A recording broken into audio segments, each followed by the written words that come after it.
11h, Europe 1 Culture Média. Philippe Vandel. Et c'est l'heure, Philippe, de l'infomédia du jour.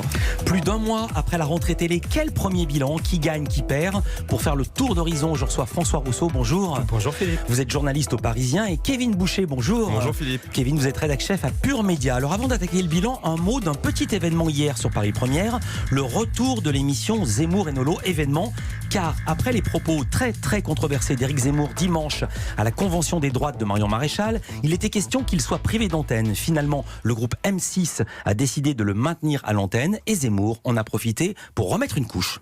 L'islam est une religion totalitaire qui prend en charge les individus, que ça te plaise ou non. Et deuxièmement, j'ai le droit de le dire. On a le droit de critiquer une religion. Je vais te lire. Attends, moi, non, tu reparles dans un discours. Non, mais je repars pas du tout. Vas-y. La personne qui lui dit attends, c'est Eric Nolot. François Rousseau, Kevin Boucher, vous avez regardé hier l'émission, c'était comment? Eh ben, c'était le service après-vente en fait d'Éric Zemmour. Quoi de mieux qu'être chez lui pour le faire? Mais il a eu quand même beaucoup de contradictions parce qu'Éric Nolot a immédiatement dit qu'il n'était absolument pas d'accord avec ses propos. Ses propos, c'était son discours qu'on avait entendu en direct sur LCI, qui avait donné lieu à une seconde polémique. Et ils n'ont pas fait toute l'émission là-dessus. C'était combien de temps consacré à la polémique? C'était une dizaine de minutes là-dessus. C'était vraiment l'ouverture, dire ok, c'est bon, on évacue le sujet, on dit qu'on n'est pas d'accord. Éric, tu fais ton service après-vente et on enchaîne sur ce qui était prévu. Après, ils ont fait le job. Anaïs Bouton, qui est la présentatrice de l'émission, elle a commencé par dire qu'elle avait été elle-même très choquée par la violence et l'outrance du propos samedi à la tribune. Elle lui a dit qu'il avait dépassé les limites. Et puis Nolo, il a fait son job de contradicteur. Ils l'ont tous deux sommé de clarifier son rôle aujourd'hui dans l'espace public. Bon, pour le reste, Zemmour, il a fait du Zemmour, c'est-à-dire il a persisté, il a signé, il ne renie rien, il justifie sa place à la tribune samedi, et puis il a répété ce qu'on a entendu et que je ne répéterai pas, mais en clair, pour lui, circuler, il n'y a rien à voir. Alors j'en viens à la rentrée globale des chaînes de télé. François Rousseau, quel premier bilan en tirez-vous? Écoutez Philippe, à rentrée plan-plan, bilan plan-plan, pour dire les choses. Il y avait peu de nouveautés, on le sait, il y a des plans sociaux, il y a des restrictions budgétaires. Moi, je dirais que la vraie star en cette rentrée, c'est la fiction. Parce qu'il y avait des inédits. Il y avait Le Temps est assassin, qui a cartonné sur TF1, avec Mathilde Seigné, 5 millions de téléspectateurs et 900 000 en replay. On a vu La part du soupçon, inspirée de l'affaire de Ligonnès, avec Kat Merad, 5 millions également. Et puis, des séries, des fictions. Les Sauvages sur Canal+, qui bat des records. Soupçon, sur France 3, avec Julie Gaillet. Et donc, à côté de ces inédits, il y a aussi un carton des grandes marques, la collection Meurtre A, etc., les petits meurtres d'Agatha Christie, tout ça, ça marche bien à la télé. Kevin Boucher, vous avez repéré d'autres choses sur le service public? Sur le service public, il y a eu surtout des petits échecs quand même. C'est les matinées de France 2 qui ont été remaniées avec l'arrêt de Motus. Ouais. Et là, en revanche, il y a quand même eu un gros problème puisqu'un Si Grand Soleil fait très peu d'audience, c'est 150 000, c'est 2 fois moins que ce que faisait Sophie d'avant. Oui, là vous êtes directement passé au raté. D'accord, on est dans les ratés. Donc alors il y avait Motus, il y avait Sophie d'avant, et continuez Kevin. Et derrière il y a Faustine Bollard, puisque France 2 a décidé de faire un mini best-of remanié de son émission Ça commence aujourd'hui. C'est un vrai carton l'après-midi, elle bat des records qui n'ont pas été atteints depuis des années sur France 2, mais le matin c'est un échec, il faut le dire. Alors après, il y a quand même un changement de stratégie à France Télévisions puisqu'ils doivent faire des économies. Ouais. Il y a quand même quelques bonnes surprises. Vous savez, ils ont envoyé une série d'émissions de France 2 sur France 3, les Transfuges, Stade 2 par exemple. Stade 2, ça marche beaucoup. C'est un pari réussi. Ils ont fait 1,7 million le dimanche à 20h.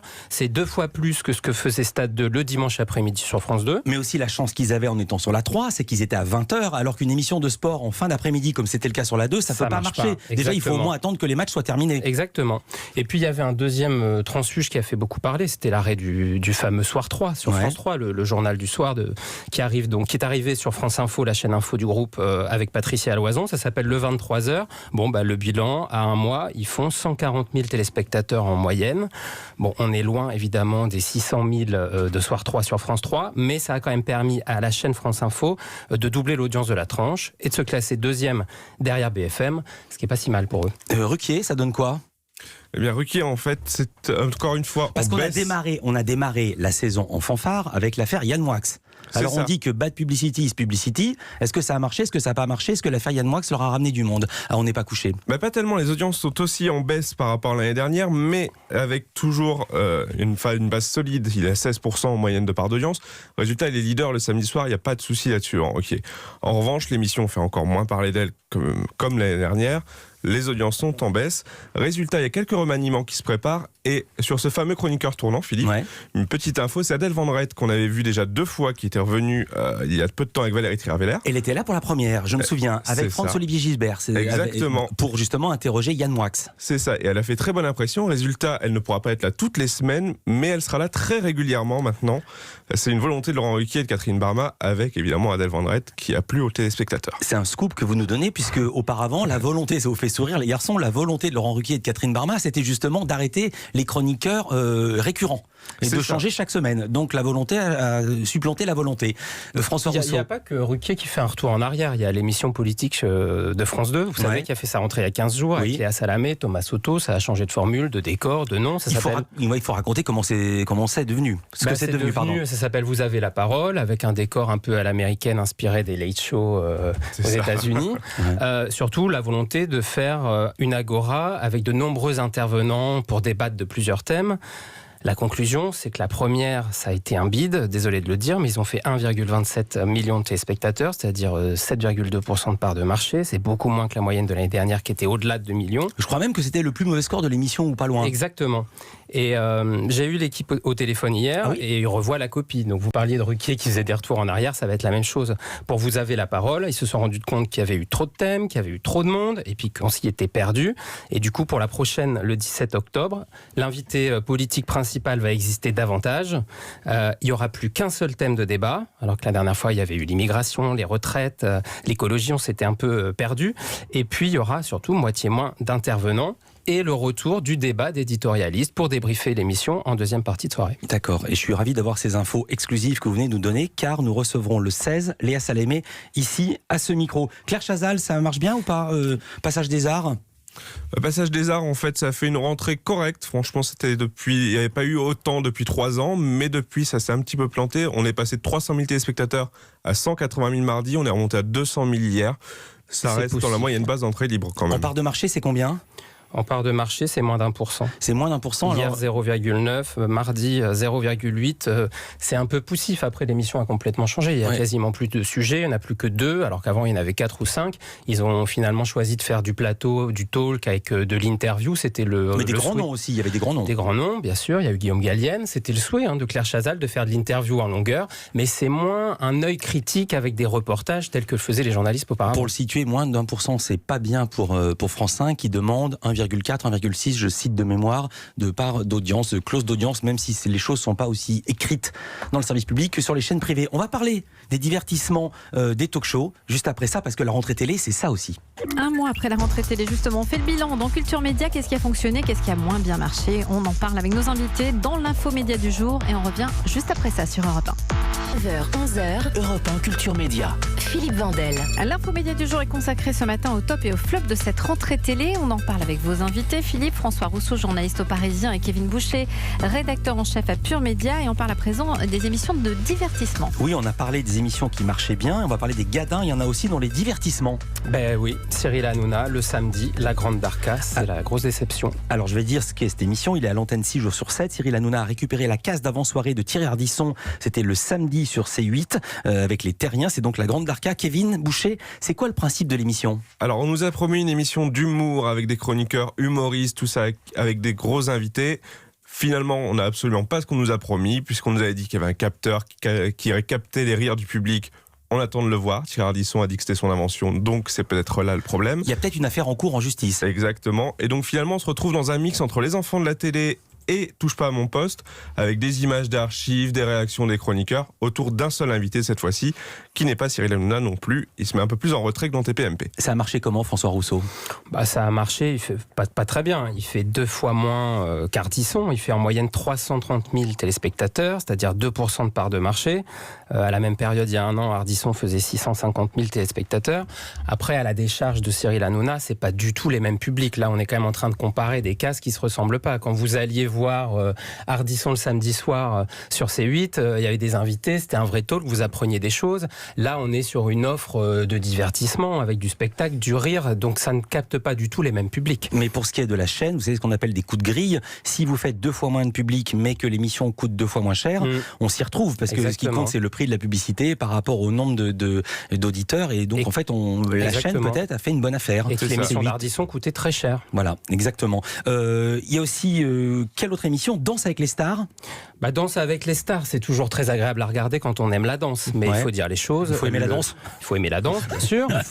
Oui. Et puis, surtout, la nouvelle saison est en baisse. D'ailleurs, samedi soir, ils ont été battus par France 3 et le téléfilm Meurtre à Lille. Ouais.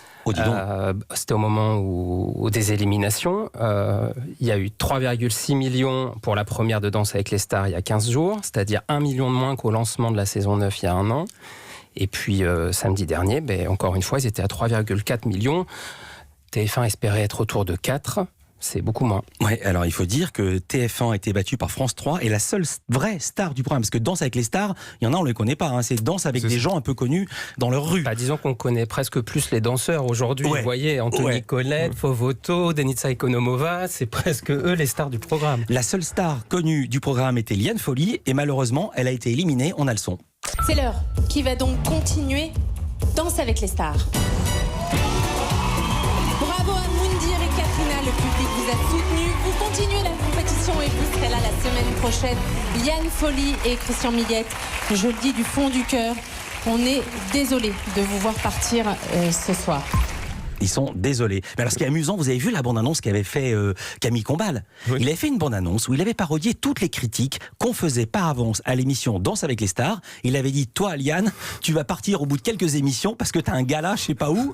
Et en fait, on a l'impression qu'il s'est produit ce qu'ils avaient fait par parodie. C'est vraiment ça. C'est exactement ça. Finalement, c'est la règle un peu de Danse avec les stars qui est là, même s'ils ne veulent pas.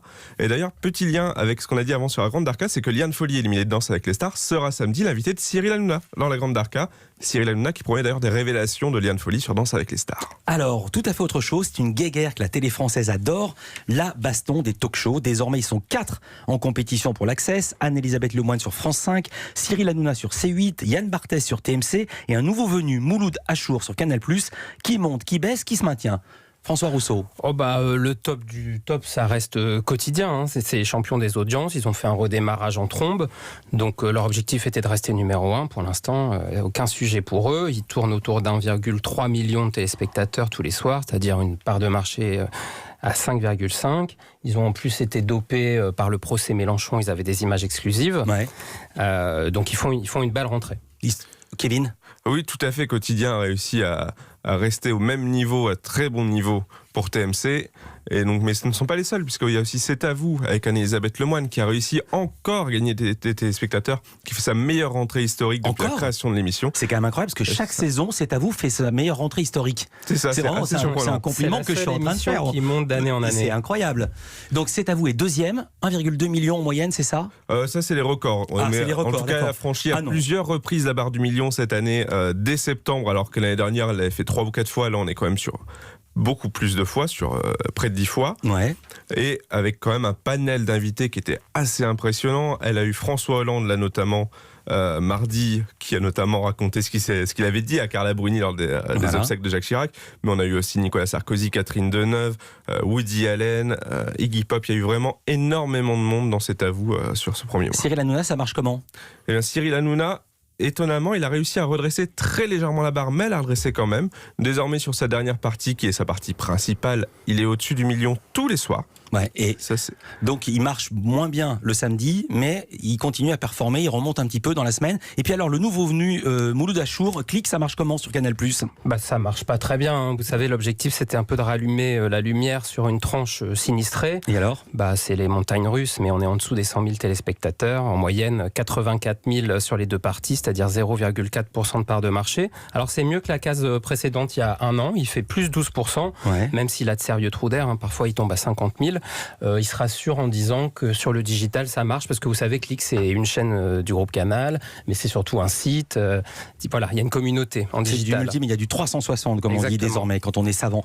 Voilà, pour un premier bilan, pour un premier mois, la vraie guerre de la télé commence maintenant, parce que les vraies grosses audiences, ça va être maintenant. Vous savez pourquoi ? Parce que c'est le mauvais temps qui arrive. Et donc, les gens ne sont plus dehors en sortant du travail ou de l'école ou des cours, mais ils rentrent chez eux. Alors là, messieurs, qu'est-ce qui nous attend ? Alors sur TF1, il y a de grosses cartouches qui arrivent. Alors déjà lundi, il y a un téléfilm qui arrive qui s'appelle Le Premier oublié sur la maladie d'Alzheimer avec Muriel Robin et M. Pokora dans les rôles principaux. Ça, à coup sûr, ça va marcher. Les femmes vont adorer. La fameuse femme responsable des achats de moins de 50 ans va être là. Après, on va avoir aussi la grosse série historique et en costume, Le Bazar de la Charité, partenariat TF1 Netflix, qui est quelque chose d'assez énorme visuellement qu'on n'a pas vu depuis des années. Il y a aussi Masked Singer, le fameux gros divertissement avec Camille Combal, là aussi des célébrités qui chantent dans un costume et à nous de deviner qui elles sont. Et chez les autres, il y a qui d'autre ? Sur M6, il y a Christina Cordula qui lance une nouvelle émission, Objectif 10 ans de moins. Ouais. On verra. Ouais. Et puis il y a une nouvelle émission immobilier. Elle paraît 10 ans de moins déjà, Christina Cordula. Même plus. Cordula, oui, je pense. Et son patron aussi, Nicolas Taverneau, il fait largement 10 ans de moins. Voilà, il y aura une nouvelle émission immobilier avec Courbet et Plaza. Ouais. Et puis la grosse cartouche de France 3 qui arrive, évidemment, c'est Capitaine Marlowe qu'on attend avec impatience, puisqu'il y aura 2 épisodes inédits à l'automne, l'un avec Joe Star, l'autre avec Cadmerade et André Manoukian. Oh, dis donc, c'est du Voilà, lourd, ça va encore faire du 7 millions, ça. D'accord. Et puis France 2, 2 nouveaux jeux d'aventure, la course des champions, et puis le Fort Boyard d'hiver, Boyardland. Ah oui, le Fort Boyard d'hiver, oui. Vous voyez que c'est en hiver qu'on fait les plus grosses audiences. Voilà. Merci à vous deux. Merci François Rousseau, journaliste au Parisien. Merci à Kevin Boucher, rédacteur en chef à Pure Média, pour ce débrief et ce premier bilan. Dans un instant.